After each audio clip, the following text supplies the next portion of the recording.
सांगली मिरज कुपवाड महानगरपालिकेतील राजकारणात पुन्हा एकदा पक्षांतराची चर्चा रंगली आहे।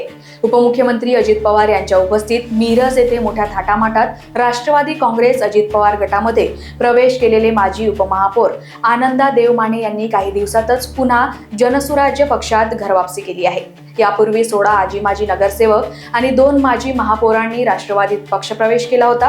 आनंदा माने यांच्या घरवापसीनंतर जनसुराज्य पक्षाचे प्रदेशाध्यक्ष सुमित कदम यांनी त्यांचे स्वागत केले आहे। ज्या पक्षाचे ज्येष्ठ नेते आनंदराव देवमाने यांचा पुन्हा घरवापसी झालेली आहे।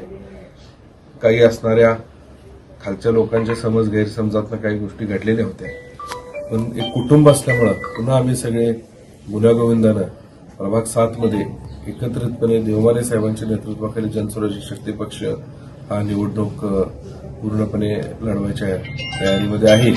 त्याप्रमाणे आम्ही सगळं आमचं नियोजन करतोय आणि विकासात्मक काम जे देवमाने साहेबांनी गेल्या 5 वर्षात आणि मधल्या काळात जेव्हा महापालिका बरखास्त झाल्यावरती जनसुराज्य शक्ती पक्षाने जो भरघोस निधी आनंदराव देवमाने यांच्या नेतृत्वाखाली त्या ठिकाणी दिला, त्या माध्यमातून निवडणूक आणि प्रभागातल्या लोकांचा पूर्णपणे विश्वास हा विकासावरती आहे आणि आनंदराव देवमानेंचा हा अजेंडा, हा विकास एवढा एकच अजेंडा त्या ठिकाणी असल्यामुळे आम्ही सगळेजण त्यांच्याबरोबर ताकदीनं आहोत आणि लवकरच या बाबतीत आम्ही राज्याचे मुख्यमंत्री आदरणीय देवेंद्रजी फडणवीस साहेब, आदरणीय पालकमंत्री चंद्रकांत दादा, महायुतीचे समन्वयक असणारे शेखरजी निवडणूक प्रमुख शेखरजी इनामदार, त्याचबरोबर निरीक्षक असणारे आमदार अतुलबाबा भोसले, त्याचबरोबर आमच्या इथं प्रमुख म्हणून ज्यांची नेमणूक केली गेली ते